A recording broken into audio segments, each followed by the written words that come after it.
Hi, I'm Peggy Farren, and we are live with the Understand Photography Show, where we talk about travel and nature photography. Welcome to episode number 35. Yeah, 35 weeks. Hey, if you are not watching this live, or if you don't have time to watch it live right now, remember we're going to put this on YouTube so you can watch it later. And then we also make it into a podcast on iTunes. So please subscribe to our YouTube channel, subscribe to our podcast, the whole 9 yards. You can listen to us in the car. How about that? So have you watched our free webinar? Or it's actually a video, I guess, at this point. It was a webinar, and it's a recorded video called How to Get a Solid Photography Education in Just 4 Weeks. The link is going to be on our website. Actually, it's all over our website, and I think it's in every show notes page, but it'll be in today's show notes on the Understand Photography page. It's a 45-minute webinar teaching a little bit and also just kind of telling you what you need to know, because most photographers nowadays don't have formal photography educations.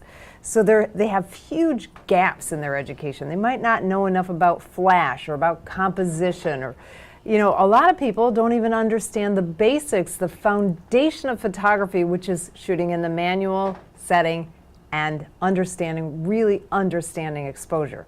So that webinar is really going to teach you a little bit about all that stuff, and then you can make a plan on what you need to know, okay? The link again is going to be on understandphotography.com. Just one more little commercial. We have 3 ladies' weekends in Naples, Florida coming up this summer, one in June, one in July, and one in September, which I guess that's more like fall.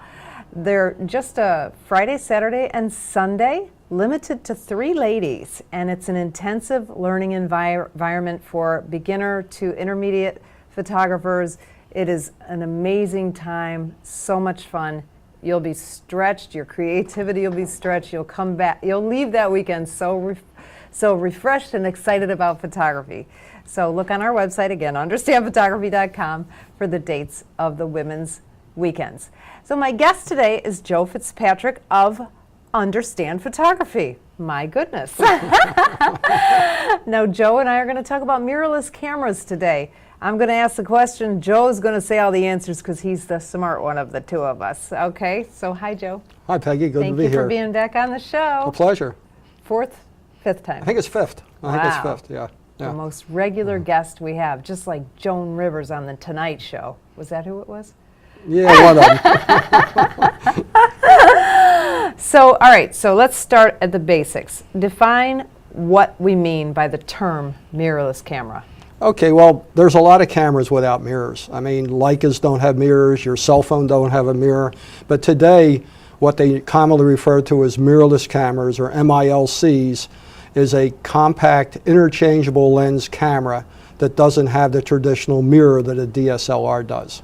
Okay. Okay. So what's the benefit of that? Well, the benefit of that is without the mirror box in there, which is pretty sizable, you can make the camera much narrower in dimension from front to back, and you can make it a little smaller as well. So you save weight, you save size, and you don't have as many moving parts. So in theory, at least, it should be more reliable because you get away with a lot of moving parts and their expense and everything else. Ah, and I'll tell you what, as we baby boomers get older, you know, we're a lot of the people who are buying the cameras, and we don't want to carry those heavy cameras around, right? Exactly. Especially hobbyists, you know, Yeah. and travel. I mean, our show is catering to travel photographers. We don't want to carry heavy cameras around.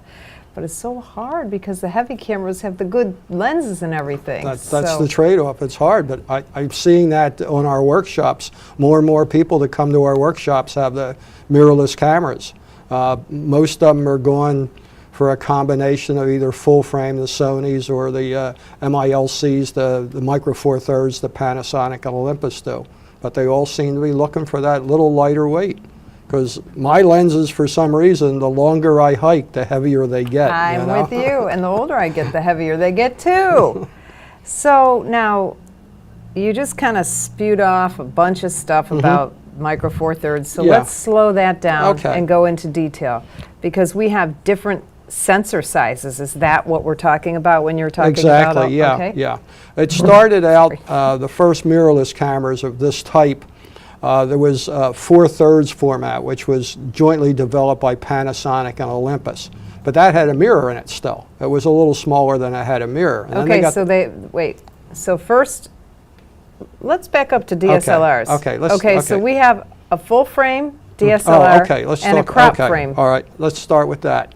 The full frame is the size of the old 35 millimeter film frame. That's why Okay. they call it full frame.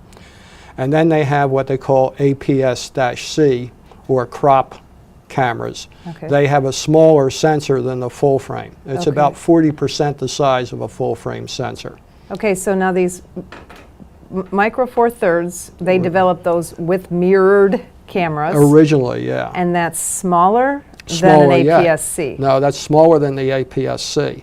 Yes, That it's smaller. camera there, the 4/3 camera, is again half the size of the APS-C, basically. And we're talking sensors. Sensor size. And the sensor is where all the stuff gets Exactly. written, right? And the smaller the sensor, as you can imagine, you run into problems with resolution and detail and everything else. Okay. Typically, a full frame sensor, let's say that gives you the most maximum of everything. When you drop down to the crop or APS-C, your noise level goes up proportionally, about 1 stop more noise than you would with a... And when you talk about noise, explain what noise Okay, is noise if they is don't know. digital static, as it were. It appears as all these little regular grainy dots on the film. It not only is annoying, but it degrades the image quality and makes the picture look less sharp. As the ISO goes up, you get more noise with each individual ISO because you're amplifying the signal and you're amplifying that digital static, as it were, at the same time. Okay. Just like, well, with radios, sometimes the stations are statically, so you turn them up. So you get a louder sound, but you also get more static, so it doesn't really help you. And that's what's happening essentially with the ISO. You're just cranking up the signal level and making the image brighter is what you're Okay. doing. So for what you have with a full frame, let's say you have so much noise, when you go down to APS-C, you're generally about a stop more noise. So if you could take something at ISO 800 with a full frame, now you'd need the same noise. You'd have to be at ISO 400 with the APS-C. I see. Okay. Okay. And then again, when you drop down below APS-C, you have the 4/3 format. And today they're all what they call micro 4/3. What's the difference? The difference was in the lenses. The sensor is the same size, a 4/3 lens size, but that's micro 4/3 today. Okay. So that sensor is smaller yet, so it's noisier yet at a given ISO. So you're trading about 2 stops of noise when you go down to that. Okay. And then there's actually another format below that. Nikon had to be different. So they made a smaller sensor yet that they have in the Nikon 1 called, I think it's CX format. Oh, I never even heard of that. Well, that's although I have well, seen the that's- Nikon that's, one. That's Nikon's problem with the Nikon 1. Nobody's ever heard of it. You know, it was the wrong size. I remember when it came out, it was all the rage because it was so small. Very small, but very expensive, and the image quality simply wasn't there compared to the other formats. They still make it, but you're hard-pressed to find one. Ah, that's so interesting. that'll be our first and last discussion of that. So, okay, so these different size sensors are available in regular SLR, DSLR cameras and in mirrorless cameras. Yes. Well, Okay. the 4/3 All of them? No, the 4/3 these days is only available as a mirrorless format. Okay. That non-mirrorless, the original 4/3 format lasted a couple years at best. Okay. It was gone before it started. And then they went to the micro 4/3, which took a different lens mount. So I people see. were kind of annoyed about that, but the same sensor, but they made it much smaller that way. So today, basically, you have full frame, you have APS-C, and then you have 4/3 would be your popular formats you have today. I see. And your trade-off with each one is noise. It gets noisier as it gets smaller. Image quality degrades a little bit too, okay, because the pixels keep getting tinier and tinier, you have less of them. So what about my cell phone? How big is this sensor? Because I mean, my pictures are pretty amazing on this cell phone. that's a whole magnitude smaller than even that Nikon 1 sensor. I mean, it's Okay. tiny compared to them. You're down into a very, very small sensor. Okay. The 4/3 sensor is where they got that from, was old video tube sizes, and the cross section was 4/3 of an inch. Oh, man, I'll tell you, I don't know how you know all You this know, stuff. so it's and then in your typical point and shoot, the better ones, the like the Canon, the GCR is a little bigger, but the typical point and shoot, like the Sony RX100, Okay. that's a 1-inch sensor, which is a little smaller than 4/3. Oh, So, okay. but we're talking about mirrorless. So mirrorless, you have the 3 sizes. You have APS-C, you have full frame, and you have 4/3. But you have smaller too, right? Because that new Sony, I forgot. That's Remember, the I've RX. had it- Yeah, that's the RX100. That's a Oh, one. that's the one you're That's talking a 1-inch about. sensor. Okay. Yeah. All right, well, let me ask you this, though. I have a crop frame camera or a 4/3 camera, and it says it has 20 megapixels, and I have a full frame camera that says it has 20 megapixels. What's the difference? The size of the megapixels. They have more area, so they can make the megapixels bigger, and a bigger megapixel has less noise. That's why the less noise. When we're talking noise, we're talking at the same megapixels.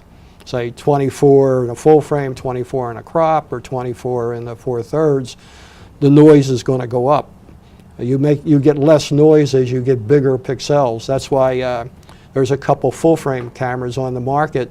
Nikon has one that's only something like 12 or 14 megapixels. Gives a very clean image at night because the pixels can be so large there's less noise.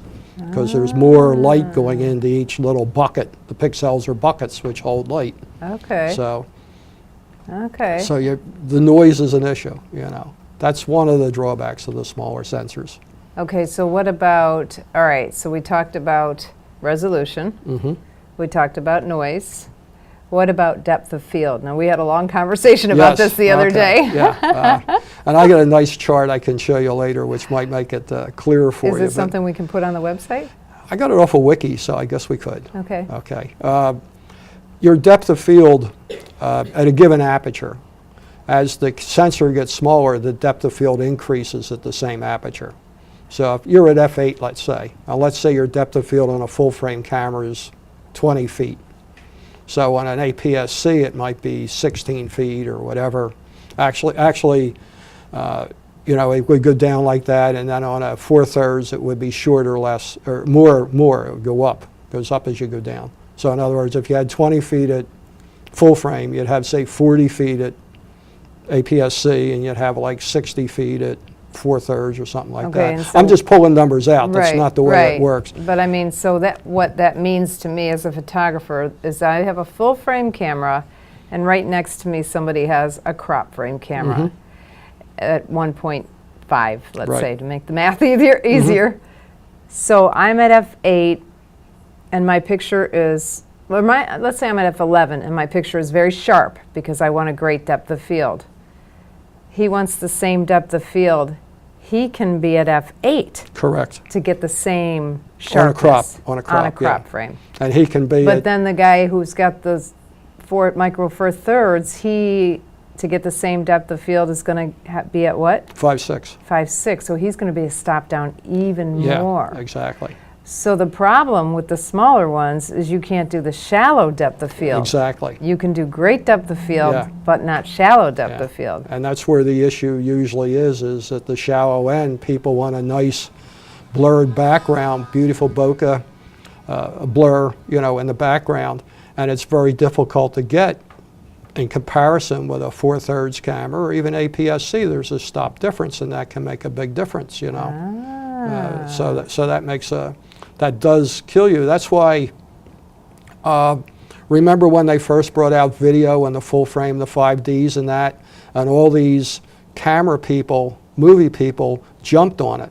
The reason is the sensor in the 5D, the full frame sensor, was considerably larger than what was in the typical movie camera or video camera. Oh, okay. So they could get a lot creamier, blurrier depth of field without having to go for lenses that were god-awful expensive to get them that blur.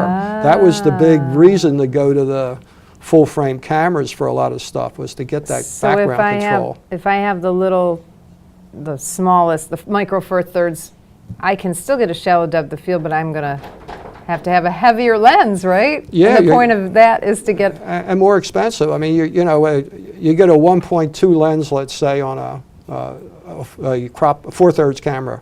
So you're talking 2 stops up from that. So it's like f4 basically. wow, It's like an f4 lens on your full frame wow. to get the same thing.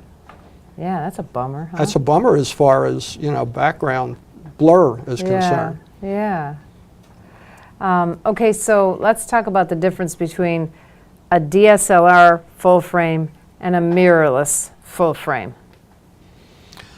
Well, size, but it's not as much as most people think. Okay. Because a 300 millimeter lens of, let's say, f4 or whatever, an f4 300 millimeter lens, the glass has to be a certain size. And that's the way it is, to cover a full frame sensor. Okay. Whether that sensor is on a DSLR or it's on a mirrorless camera like a Sony. So basically your lens remains the same size and weight, give or take a couple ounces. Okay, so your lens hasn't changed. Your camera body is smaller, but when you get into the full frame DSLRs, the Sonys particularly, that's who makes the full frame mirrorless, their body's smaller, it's a little lighter, but most of the weight's in the lens, so it's not a significant jump. Yeah, I know. What's the Sony RX7? Is that the popular one? No, the A6000 series is the crop. The A7s. A7, that's the one I was thinking. Yeah, the A7s, there's a new one. You're right, those are heavy. And now the latest one, the A9, is bigger yet. So they're getting back to the other size, So you're not saving a lot on weight. You're getting the other benefits of mirrorless, but what are the other benefits again? I already forgot them. Well, we haven't talked about them yet. That's probably why. I was going to say, I don't remember, other than they might not break as much. Yeah, that was one. But getting back to the sensors, so the other thing with the sensor, I want to make it clear, with that aperture we were talking about, the depth of field is changing. But the amount of light coming in, as far as exposure goes, f2 is f2 is f2. Oh, I see. So you're not changing, say the Sunny 16 rule applies to them all. You're not making any kind of conversion on that. As far as light coming into the camera concerned, the exposure is exactly the same. Some people get confused at that. All right, that makes sense. Now the other thing with the crops is effective focal length. Okay. As the sensor gets smaller, it changes the angle of view of a given lens. The angle of view is what's covered in the scene. So let's say the angle of view is the angle of view on a full frame. Let's say you have a 100 millimeter camera. It has a certain angle of view. If you put that 100 millimeter lens on an APS-C camera, it has the same angle of view as a lens 1.5 times that. So the 100 becomes a 150. Okay, and we had a big conversation about this, and I still really don't get it. So so maybe it's too complicated. Yeah, I think it's probably too much to go into on a show like this. We went through it. I was like, wait, and then I was like, I think I get it, but now I realize I don't get it still. Yeah. But it effectively, as you go for the smaller body, because it changes the angle of view of the lens, it acts like a better one. Like a longer lens. Longer lens, yeah. So they call it a crop factor. It's 1.5 or 1.6 for APS-C, and it's 2 for a 4/3. Oh. So that 100 millimeter lens becomes a 150 on an APS-C. It becomes a 200 on a 4/3. Oh, wow. And that makes a difference there too, because you can go for a smaller lens to get you the same thing. Okay. What about wide lenses though? Do you get more distortion on like a micro 4/3 if you get a super wide lens? Because you're going to need a wider lens. Well, they only make them so wide. Okay. About the widest they go is the equivalent of maybe 15 or something like that. You can't get fish eyes for them yet or anything like that. There's nothing to stop them from doing that other than cost, I guess, and size. But you're right, at the other end, that crop factor is hurting you, not helping you. Yeah, you know? I just remember, my favorite lens is 24 to 70. Yeah. And one time I thought, I'm going to use my crop frame camera. I forget why. And it was at a party that was real tight. And I can't fit anybody into the... And I know exactly where you come, because back in the day when I was doing weddings, my wide lens was 35 millimeter, which is basically what you were shooting with. And it was always a... Yeah, it was too close. Yeah, it was always too my close. gosh. So... Okay, so go ahead. So the lens, so that's true of mirrorless or not mirrorless, right? Yes, that's true of it. That's dependent on the sensor size. Okay. So you go down with that, so you get a better focal length, longer, more effective reach on the smaller ones, and that's great for that. So going back to so the people with the crop frame, the crop frame cameras would be better for like bird photographers and people who take pictures of things far away. That's why you see so many nature photographers using a Canon 7D or the Nikon old D300 or the newer D500, because they get that extra reach without any penalty in size or weight. Now they could put an extension, an extender on, say a 1.5 extender, but that costs them a stop of light. You don't get any cost of that with the others. So they're great for wildlife photography because you can get up closer. Okay. All right. So what else? Okay. Optical versus electricon. I'm reading your notes. Oh, okay. The other your mirrorless cameras at first, they used a different autofocus system than the DSLRs. Okay. The DSLRs all have a dedicated autofocus system. It's called phase detection autofocus. And what they do is they have a couple sensors inside the camera dedicated just to autofocus. Okay. Okay. And they're looked at there. Well, and they're hidden under the mirror box. Well, there's no place to do any of that stuff in the mirrorless cameras, so they had to use the sensor for focusing. Okay. So they used a different type of focus called contrast detect focusing. All right. Now, the phase detect, basically it takes two images and it focuses the lens till they line up, boom, and then you're in focus. Okay, so it's very fast. It's just lining up duplicates of the image essentially, and when they hit perfect thing, bang, it can do it. So the autofocus just runs one way. It runs till it's perfect, then stops, and you're in focus. The contrast looks for maximum contrast. Well, the only way it can tell the maximum is to go past it till it starts getting less, and then come back. And maybe have to do that more than once, depending on the sophistication. So it takes longer because it has to seek. But once it locks in, it's just as accurate as the other kind. I see. It can be more accurate because the phase detect, since it's not looking at the sensor, it's looking at these other two chips in there, they have to be perfectly aligned and set up and adjusted, so when it's in focus on them, it's also in focus on the sensor. So there's a mechanical adjustment that needs to be made when they manufacture. Okay. That's why they have these. Now you have the ability in the camera to fine-tune the lens. Right. What you're doing is you're really adapting the lens to the misalignment Of in the the camera. That's right, because we bring yeah. Peachtree camera repair Right. here to the studio, and he does So that. you don't have that with the one sensor, because when it's there, it's there. Okay. So that is a trade-off that in theory, the contrast detect can be more accurate. Okay. Now, to confuse things even more, lately they're putting some phase detection sensors on the actual physical sensor of the camera. So On then some of the newer cameras? some of or- the newer okay. ones.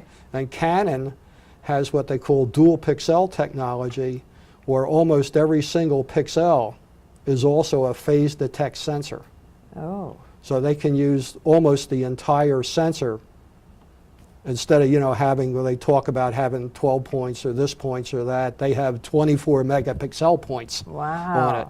But that only works in live view, obviously, because when the mirror is up, Oh, okay. you can't see the sensor. But that's having that on the other thing is whether it's phase detect or contrast detect, when the focus is done by the sensor, you can have continuous view and focusing for movies. With the phase detect in the typical DSLR, when the mirror comes up so you can record, you can no longer focus. You know, when everybody was talking about how great the video was when they Yeah. came in on the Yeah. DSLRs, I was so excited, and then I'm like, wait a minute, they don't autofocus? No. And that's why, because you've just, when you flip the mirror up, you disabled the focus. I understand, but I was bummed, man. Well, now with I think they started with the 70D with this dual pixel, so now they can focus using both contrast and phase. Now the other mirrorless cameras, most of them, they're done on a hybrid system too. They have some phase detect points on their main sensor. Okay. But that only records, so what they do is they'll take maybe 300 pixels and they're dedicated just to phase detect. They don't record image. Okay. The difference between the Canon system does both for every single pixel. Wow. So you don't lose anything. Wow. They got a serious patent on that too. Yeah, I bet, because I mean, it's funny because, a lot of people ask, I'm sure Yeah. you and me, what kind of camera should I buy? And Canon or Nikon or Sony now, because Yeah. Sony's coming Yeah. right along. Well, they got the hybrid system on theirs. They use a hybrid system. But for you know what both, I yeah. always say though, like right now Canon's more advanced in this, but next week Nikon will be more advanced in something else, and next Exactly. week Yeah, Sony will be, Sony, so yeah. it all kind of evens out, right? It's always a race where they're all, and that's good. The competition is really great. I was pleased to see Sony get into the mix because you had another manufacturer there that was technically advanced, and they help push the technology. You know, you have everybody pushing. It's great. And it's great from a price standpoint for a consumer, and it's Yeah. great for technology. So having that extra thing in there is really good. Yeah. And the mirrorless was a great challenge because it brought a lot of things to the table we didn't have before. Getting back to talking about the mirrorless cameras, we talked about the Sony as the full frame, and that has a little smaller camera body. And then there's a bunch of them that are APS-C. You have the Fujis, you have the Sonys, you had Samsung, but they've discontinued their line now. So basically you have, in mirrorless, you have Canon in there now, an APS-C with their M series. Okay. You have the Sonys, the A6000s, and you have the Fujis. Now the Fujis are a dedicated APS-C system. So their lenses are all sized for APS-C. So they're smaller than lenses that were designed for both full frame and APS-C, like most of the Canon stuff. Okay? The Sony stuff as well, most of their lenses, some of their lenses are designed just for APS-C, others are designed to work with both their A7 series, the full frame and that, so they're bigger.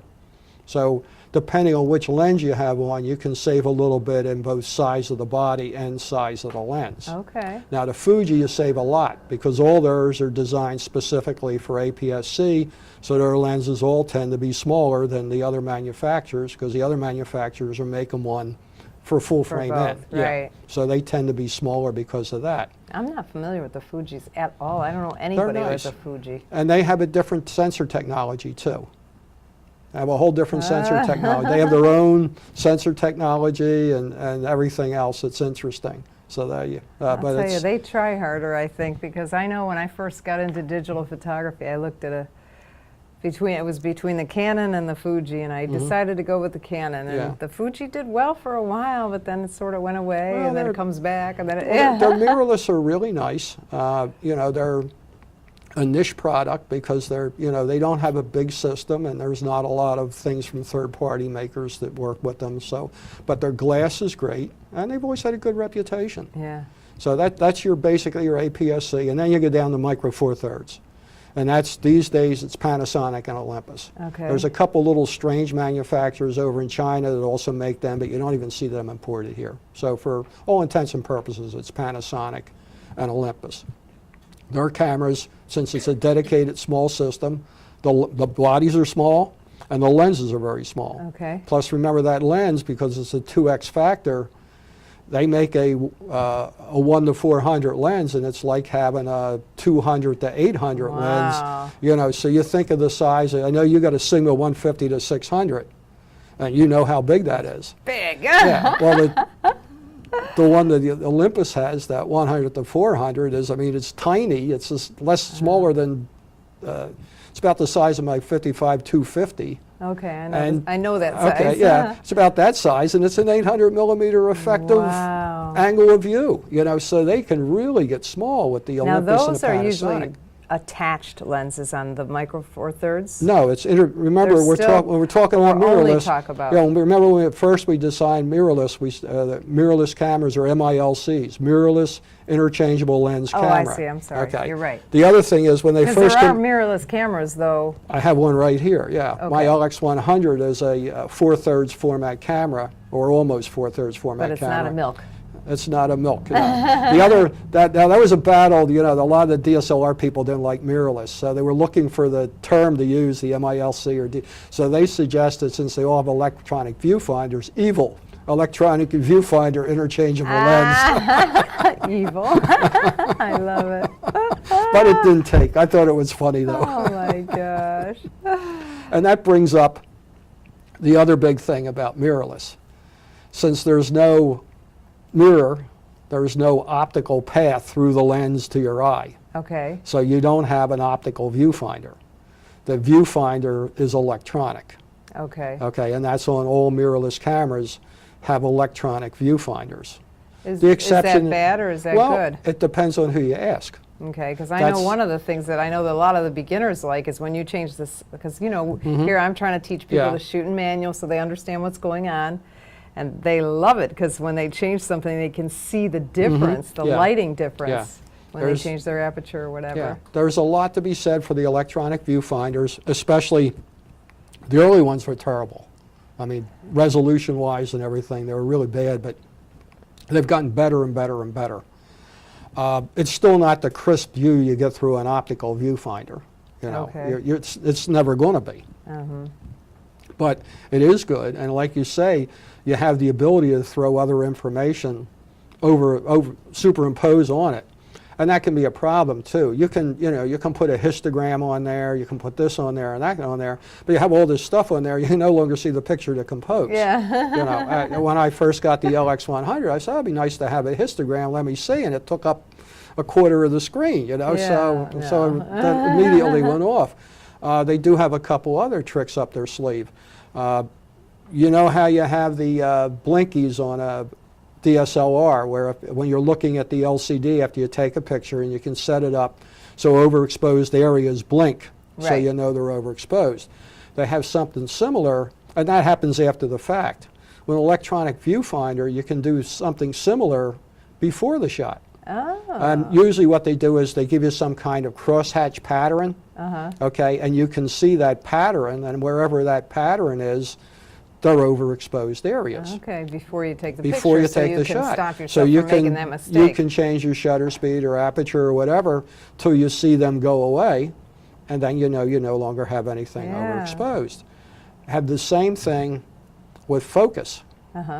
They have a technique where edges of things in focus light up a different color. Ooh. So all the edges light up that are in focus. Again, this tells you exactly what's in focus, but again, all this stuff gets in the way of concentrating on getting a nice composition, right. because you have all these things going on But at if once. you're somebody who struggles with focusing problems, that's a really nice thing. If Oh, you're they're struggling with great. overexposing, that's a really Exactly, nice option. exactly. Yeah. And you get Because you're that. a proponent of those blinkies.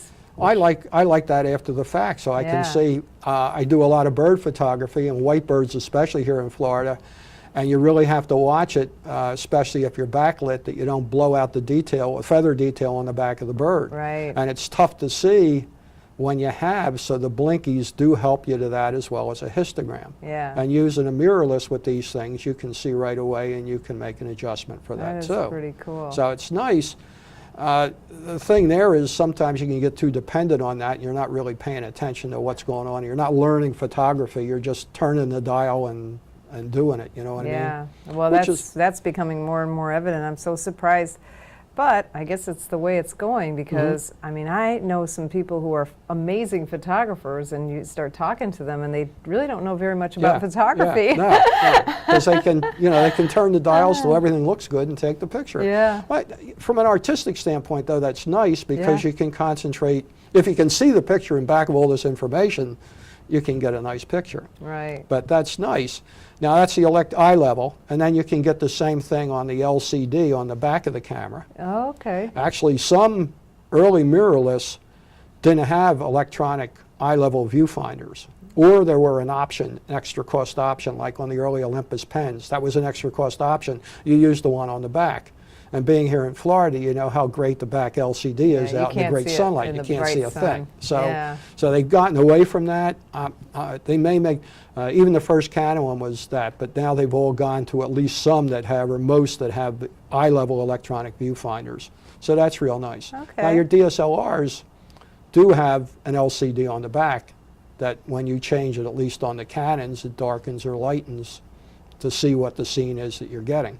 Wait, say that again? Your DSLR will do that? Your DSLR, when you put it in live view, when you put it in live view, the mirror goes up. Right. So now it's working just like a mirrorless camera. Right. Okay. And you can use the real LCD to compose. Now most of them don't have the the highlight warning or the focus warning on there, but you can see, you can do the lighten or darken and see the effect on the back. Okay. So to a certain extent, the DSLRs do have that to a certain extent. So, but the mirrorless gives you all this extra information, which is really nice. Go ahead. Well, but the other thing, the optical viewfinder is, you're actually seeing the actual scene crisper, brighter. You can see more detail because none of these electronic viewfinders, even the very best, are very high resolution things. They're pretty low resolution even compared to the LCD on the back. So they both claim what you see is what you get, both the electronic and the optical, and neither really give you both. The optical gives you what you see. The electronic gives you more of what you get in terms of what's recorded in brightness level. Okay. But even the electronic is not really giving you the right color and white balance typically. It's usually a little off. So they both kind of give you what you see, but not exactly, depending on. So both argue that, both sides argue that for themselves.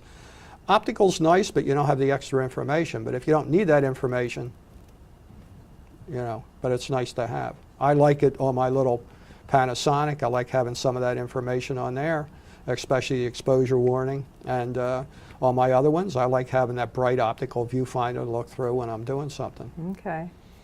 Now, the other pros and cons going back and forth between the two is focus speed. The PDAF, the dedicated focus in the DSLRs, is still typically faster than the contrast detect. Okay. Okay. Now they're getting faster and faster and faster and faster. So the difference is not like it was a few years ago. And of course, some contrast these days are faster than some entry-level phase detect DSLRs. Okay. Okay. Well, so. But at the high end, the phase detect is still faster. Okay. All right. So, okay, again, difference between mirrorless and DSLR. So, so far we've talked about the viewfinder, which is really not a big deal, right? Well, to some people it is. Okay. I mean, to a lot of people, they hate the electronic viewfinder.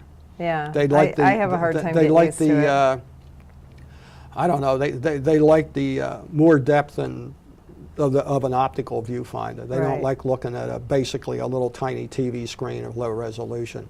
Other people like the electronic because of all the extra information you can get. But it's just a preference. It's not really doing anything different. Your quality is pretty much the same, all that other kind of stuff. It's a preference for what you like there. The quality of a full frame or even a crop frame versus crop frame, DSLR versus mirrorless is the same? Well, I mean, if the pixels are the same size. For the same sensor technology, yeah. Because a lot of them, they use the same sensor. A lot of the Nikon DSLRs use a Sony-made sensor that's the same sensor they have in their Sony mirrorless. So yes, it's the same sensor. They may have a little bit of their software tuned a little differently, but the sensor quality is the same because it's the same sensor. Okay. So you're not getting any quality's tied to the sensor. Okay, the size and Right. which generation it is. Each generation, of course, gets a little bit better. You know, so this year's sensor is better than 2 years ago's sensor or whatever. You know, so you're always got to compare like with like because they're leapfrogging. Boy, are they, and they're going fast, aren't they? They I'll are, tell but you, they boy, in the beginning, you bought a new camera every 10, 15 years. Now yeah. you have to buy a new camera every 2 years. It's slowing down again, though. Is Sensor technology seems to be slowing down. They seem to be getting to a point where now before it was, you know, you were going from a 3 megapixel to an 8 to a 12 or 16 to a 20, and there were huge leaps. Now they're kind of all there around 24, except for the dedicated ones that are up around 50, and the things like the one I was telling you before that's 12 for the low noise. Right. So they're kind of the advances in the sensor technology seem to have, they're still going up, but not drastically like they used to. They're going up some. But they're improving other things too. Yeah, they're improving so other. Yeah, you're getting like all you need these to buy a new things. camera every 2 Yeah. years, or you're like No. obsolete. The mirrorless drove all this electronic stuff, you know, all this extra information in the viewfinder and things like that, and it's a great boon, and it's all there. So the mirrorless is great for that. And it's funny, they seem to have gotten away from pushing the size and weight. Even with the Micro Four Thirds, they keep getting a little bigger too. Okay? Part of the reason for that is, you know, the cameras have gotten smaller, but the hands of the photographers have not. Yeah. And your thumbs and your fingers need so much space to hit the buttons. And as the camera gets smaller, you have less room for control buttons. This is very true. So what you have to do is, instead of having the buttons on there, you have to throw the stuff in a menu. And when it's in a menu, you can't access it when you're at eye level shooting. Right. So it becomes problematic. You either make a billion tiny buttons where you hit 2 at once, or you throw half the stuff into the menu. Yep. And then if you have a camera that has a nightmare menu system, okay, Like the Olympus? I'm sorry. I'd say Sony's are the worst. Oh, you think? Yeah, I don't definitely. know. The old Sony point and shoots had a horrendous menu system, and when they went and they went into the mirrorless market with their A-series cameras, they took the worst from their point and shoots and they combined it with the worst of the Nikon menu system and put them all in one camera. How could we make the worst menu system, right? So they are pretty bad. Nobody is really good at it. I mean, the interfaces on the cameras and menu systems are all, you're looking all over for it, you know, and some are better than others, but The none of them problem are is they really do good. too many things now. There's too much, yeah. Because, I mean, I would bet at least 3/4 of the stuff that or in my menus for my cameras, I don't even know what they are. I mean, so why are they there? Do I really need them? Well, I mean, some people do. I mean, you go for a camera, and we're getting away from mirrorless, but the Canon 5D Mark IV, it has about 3 or 4 pages just on tuning the autofocus. Wow. You know, it's crazy. I mean, just, you know, stuff like that. But as soon as you put something in a menu instead of a button, you're less likely to use it. You made it more inconvenient to use. So having a little more real estate to put the buttons on certainly is a help. So they've kind of snuck their size up lately on a lot of these. I'm noticing on the mirrorless, they're getting a little bigger. The latest versions are kind of a little bigger. Still nowhere near as big as you know, a medium crop body camera, full frame. Okay. But it's nice. Now that the Sony, they're a little bigger because they're a full frame or APS-C, so they have a little more real estate buttons for them. But that's another thing. You know, you have that, how do I fit all this stuff on there? Yeah, yeah. All right, so main differences, the viewfinders, the focusing system, Yeah. but it's really You're getting a hybrid focusing in there, so they're becoming closer and closer. But all the mirrorless will continuously focus on video. Okay. Only Canon specific models will do that Okay. in the DSLR range. All right, so what did I already say? I said the We talked about the electronic viewfinder, the focusing, the size and weight. Size- The biggest, all right, what Right. am I missing? Because Well- I'm thinking the only reason to buy a mirrorless is for the size and weight. Am I missing something here? Well, and the electronic viewfinder. I mean, that, to a lot of people, that's a plus, that they Okay. want that for the information, size and weight. Typically, the mirrorless cameras are still on the pricey side. Okay, there's no equivalent for that entry-level Rebel. Okay, so they're, especially the Micro Four Thirds, starts with prosumer level cameras and goes up from there. They're pricey. Oh, okay, you're Okay. right. You're right. You That's know, a good point. my little LX100, that's not even interchangeable lens. That's a $700 camera. Oh, wow, You know, yeah. so and to get that in a full mirrorless interchangeable lens with the same kind of lens, it'd be about $1,300.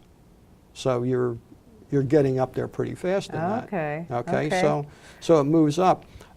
One thing that the mirrorless cameras, every camera today has some kind of image stabilization. Okay, Okay. right, of course. And the DSLRs from Nikon and Canon have always had lens stabilization. Okay. And that's good in a DSLR because when you put it in the lens, the view through the optical viewfinder through the lens is a stabilized view. Oh, Okay. I see. All right. So that's good. If you went to in the mirrorless cameras, the lenses, some of them they stabilize the lens, and some of them they put the stabilization, they actually move the sensor around. Wow. Yeah, okay. So it's in body versus in lens. Okay. Okay. And with the small sensors, that's great too. The advantage to having it in the sensor, in the camera, every lens is a stabilized lens. So that could save you some money on Could lenses. save you some money, and the lenses can be a little smaller and lighter because they don't have all the Extra. image stuff in there that they need for Yeah. that. So that can save you some money. The argument, and in the mirrorless go some way. Some of them have lens stabilization, some of them have body stabilization, a lot of them have both. Okay. You have both, and you can combine them together and turn on the lens and the camera and have everything stabilized in 20 different directions. I think it's Olympus, theirs is 5-axis, so it only stabilizes up and down and side to side, but also rotational, Wow. to a certain extent. So that does all that. So you have the stabilization difference too. Okay. The argument still is the in-body isn't as good with longer focal length lenses. Okay. Because with the longer You're focal talking about the length stabilization. stabilization, Okay. when you get a longer focal length, it becomes more difficult moving the sensor around than it does with a wide-angle lens. Okay. Because it has to move it further, they say. Okay. I don't quite understand that, but that's what they say has to happen. So they say having it in the lens, dedicated to a specific focal length, they can fine-tune it to that. I see. Okay. Okay. So that's another difference. that's another The difference. way they do the The stabilization. way they do the stabilization. But does it make a difference in the pictures? Probably not, No, right? no, but they both work very well. Okay. They both stabilize very well. You'd be hard put to see a difference, but it All is a right. different technology. The Canon and Nikon DSLRs are all in lens. Right. Pentax uses in body. What about how fast are the mirrorless cameras? Are they just as fast? Can I sit there and go brrrr and take a million pictures at once? Faster. They're faster. Well, Because they don't have to they go don't through the have to be they mechanical- don't have to be moving the mirror up and down. So in theory, Ah. theoretically, they can get way faster. Some of them are up 20 frames a second or better now. Okay. But what happens at 20 frames a second when they get up there? If they're not using some kind of phase detection autofocus, it's slow. They can't do 20 frames a second and focus. Oh, because their focus is slower. Right. So that's why now the best of them, they've gone and they have phase detect on sensor so they can keep the speed up and the focus up. So they're getting closer and closer. The latest Sony, the A9, I haven't had one in my hands yet, but they're claiming fantastic continuous focus with the high frame rate. But whether they actually deliver that or not, I don't know. I don't know Remains to either. be seen. I didn't even know the A9 was out. So Yeah, it remains to be seen. Yeah, a lot of this stuff, what they say and what they actually deliver, and I'm not just Sony, but all of them. You know, Right. they say one thing, and, oh, great, and then you get it, and it's Not it's really not what any they better. said. No, so. So what else? What else? So I'm reading your list. Battery consumption. Well, that Whoa. that's the thing. The more electronics you have working, the more battery consumption you have. You're Okay. sucking the battery down. Sony, they say their A-series camera use 50% more battery than a comparable DSLR. Okay. So if they're saying 50% in their advertising department, you can bet your boots it's probably closer to 100%. So if you're going to use the mirrorless cameras, you better, number one, buy at least 2 have extra a pocket full backup. of batteries. Yeah. Have a pocket full of batteries because they will suck through them. Yeah. And the thing is, the batteries don't have as much capacity because they're smaller. Oh. Because they made the battery smaller to keep the body size smaller. So Oh. you're using more power, and you have a battery that's smaller than what they shove in a DSLR. So your battery consumption per shot goes way up. So you better have extra batteries with you. Oh, Because wow. you're basically chimping all the time. You're constantly have Yeah. either electronic viewfinders on or the one on the back's on all the time. You know, When you're, you mean chimping, you mean looking yeah, at the looking picture. at the chimping is slang for looking at the picture on the back and going ooh, ooh, ooh. Like a monkey. That's where that came from. Yeah. It's so funny because I thought everybody knew that, but Yeah, I'm learning that yeah, not okay, everybody so, does. Yeah, that's the common phrase though. Is chimping is Yeah. for looking at the photos on the back. I think it's going outdated though, to tell you the truth, because these digital cameras have been around for so long. Yeah, yeah. You and I were around when they first came in, and it was so exciting to be able Yeah. to see the picture right after you took it. I Well- mean, it was shocking to Well, us. it was derogatory. I mean, it was meant to be derogatory by the film people, you know, Yeah, that oh they're saying, gosh, you yeah. know, that they were saying, oh, there's digital people, they're going, ooh, ooh, ooh, you know, they're not as Yes. high tech as us, you know, who have to wait 2 weeks for the thing to be Yeah. developed and then go, oh. I think everybody's come on board at this point.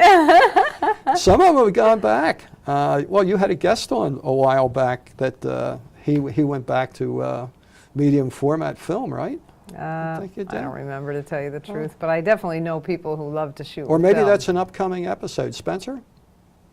I don't know who Oh, you're okay, talking okay, about. okay. so- There was one. I thought there was somebody we had on that did that. Well, maybe we did, maybe we didn't. But they do come back to a certain extent. Yeah, yeah.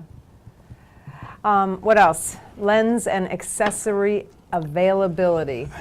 Oh, that's a tough one. The Micro Four Thirds is nice because it's a common format. When they developed the Micro Four Thirds, Panasonic and Olympus got together, and the format included the lens mount Okay. as well as everything else. So all Micro Four Thirds lenses fit all Micro Four Thirds cameras. And do the You don't- electronics work the same? The too? electronics work the same and So a everything. Panasonic can use a- Olympus, and Olympus can use Panasonic. It's a standard. It's a standard. okay. It's a standard that people can buy into. So anybody else wants to do that, find the standards there, and you can build a lens or the camera or whatever. So immediately you have both the lenses that Panasonic and Olympus make, and you can use them on there. Now some of them originally, one of them was using in lens stabilization, and the other one was using in body. But now they've kind of switched back and forth. Okay. But you So can that's a use pro. That's really that's nice. a pro, but you're limited to what they make and maybe a few lenses from Oh, third party. You know, okay. and that, you know, still even between the two of them, you don't have anywhere near the lens availability of range that you do with the more developed systems like a Nikon system or a Canon system. You know, where you have huge amounts of lenses, and that holds true going over to the mirrorless, the Fujis and the Sonys as well. There's not a lot of dedicated from the manufacturer lenses. Okay. The Sonys, though, they have adapters, so you can use pretty much any lens on it. And even still old. do autofocus? No. Oh. Sometimes yes. Uh-huh. Sometimes no. Sometimes yes, but it's slow. Okay. There's always a trade-off, but there are adapters for the Sony. That's one of their selling point, that you can use a lens from a Canon or a Nikon or whatever, but you're the not going to get autofocus is not going to be as good, no, and if at all. if at all, and you know, and it may And have some other of us issues really as well. depend on that Yeah, autofocus. yeah. So it may not be as good on that, you know. So you have that. Even Canon has a mirrorless system now too, the M series, and that has a different mount than their other ones. But there's an adapter you buy so you can use their other lenses on it. Now, But same since, thing though? Since theirs is designed by them for that, there is supposedly no trade-off in anything because they've designed it to work specifically. So I could take my regular lenses and put it Put on 'em that on there. and it will autofocus? Yeah, and now you'll have a big lens on a little box, but you can use it, yes. So you can Okay. use not only the dedicated ones, but the other ones too. They don't have a big market share these days in the US on their mirrorless. They're just coming around to it. Your big dog in the mirrorless is Sony in full frame, Sony in Crop APS-C too. I mean, crop. everybody's got Sonys, Yeah, it seems so I mean like. it's Sony, and then in the 4/3, Olympus and Panasonic I think are probably about equal. I don't know their sales numbers, but it seems to me that there's no clear winner loser there. They're both doing fairly well at it. All right, so what about these? These are not the milks. I know that you don't really want to talk about it, but what about these that have these are mirrorless cameras, but they have attached lenses? Yeah, it's this one here is unusual. But this is heavy. Yeah, this is a solid little camera. This is some type of Lumix. Yeah, this is a Lumix LX100. Leica makes the same camera as I think it's a Type 109, and that uses a 4/3 sensor, but it doesn't use quite the whole 4/3 sensor. Oh. It uses 12 megapixels of the 16 of the sensor. But it's Okay. the same sensor that's in the same Lumix G series or whatever 4/3 camera. But that by attaching the lens and designing it specifically for the camera, they can make it smaller yet. So it's smaller, lighter, and slightly less expensive. So so how am I going to choose? All right, how am I going to choose a camera? Period, I guess. Now you've made too many choices. Yeah, I mean, even, we were talking about this, and you felt the weight of that. You said, wow, that's heavy. That is heavy for such a small camera. That's a 1.2 lens on there. Oh. That's the equivalent of a 24 to 85 zoom with a 1.2 lens. 1.2 to 2.8, I think. But it's only going to Picture- give me the shallow depth of field of a Yeah, what? yeah. Wait a But- minute, hold on. I can figure this out. So 1.2 of a 5.6. Is that right? Four yeah. stops? Two stops. Oh, because it's a 4/3. Okay. Yeah, two stops, yeah. So you're up there. But, how heavy is a 1.2 50 millimeter lens for your Yeah. full very, frame camera? Very heavy. The lens is bigger and heavier than this, So you do have that trade-off. And this is a nice low light camera for at night. So the way to choose a camera, mirrorless, DSLR, it always just depends on what you're going to do with it, right? Everything in photography continues to be a trade-off between one thing and another. And you have to decide basically what's most important to you. If it's size and weight, I would go for the 4/3. Uh-huh. You don't have quite the resolution, so maybe you can't blow them up to wall size. Uh-huh. But if you're not typically making 20 by 30 prints, if you're looking at them on your monitor or 8 by 10 photos, Making a book. you'll be hard pressed to see any of this image quality difference. Right. A little bit of the noise, but not a whole lot. So you can go for the smaller, lighter, and have a great system. If you want to use a bigger system because you want the big blow up or the image quality, then you look at APS-C size or you look at full frame size. Okay. Okay, and of course, you move up from one to the other, and you're getting a little more of this and a little more of that. And it's a question of where you want to settle out. I settled out at both ends. I have full frame, I have crop, and I have a little less, not interchangeable, but say a 4/3 size camera for all intents and purposes. Okay. So depending on what I want to do, I have the full frame for my landscape. So I have maximum image quality. I can make big blow-ups and everything else. I have the crop. And the crop, I picked a crop body that's designed for high-speed photography, for birds in flight and other things like that. And I have the extra different angle of view that gives me the extra effective reach with that. And then when I want small and light, the LX100 works for me. I took that to Cuba, and that was great. And these things here, too, the mirrorless, because they don't have that mirror box, they're much better for time-lapse photography because it's less moving parts there. you're doing time lapse. A couple thousand shots is nothing. I you want know. you to get some of your time-lapse videos on our Yeah, website. yeah, You've got some really yeah, cool ones. yeah. That would be fun too. So I like them for time lapse. And most of the mirrorless have built-in intervalometers in them and everything else, so you don't need anything extra to do the time lapse. Time-lapse cool is in that. so much fun. It is too. fun. I like it. Yeah, It's it's so much enjoyable. fun. Yeah. So what's coming up? You got a Lightroom class coming up, right? I got a Lightroom class coming up. Online. So Online, yeah. anyone can take it. You don't have to Exactly. be here in Southwest You Florida. don't have to be here in Southwest Florida. You can tune in and take the course. And we're going to be doing it. It's going to be a complete course, broken down into small segments so that it's easy to digest. And we're going to start right from square one. Like how to turn the computer on? Well, Or- maybe not quite that. We're going to assume that you've actually downloaded it And installed it. and installed it. And we're going to start from there, setting up what suggestions for preferences and things like that, and then we'll get into, of course, the import, and we'll go from there, and we'll build and build and build and get more and more involved. And you can take it in small steps. So I'm excited about it. It's going to be good.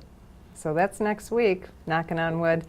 And by the way, I worked on Lightroom for I don't even know how long before I met Joe.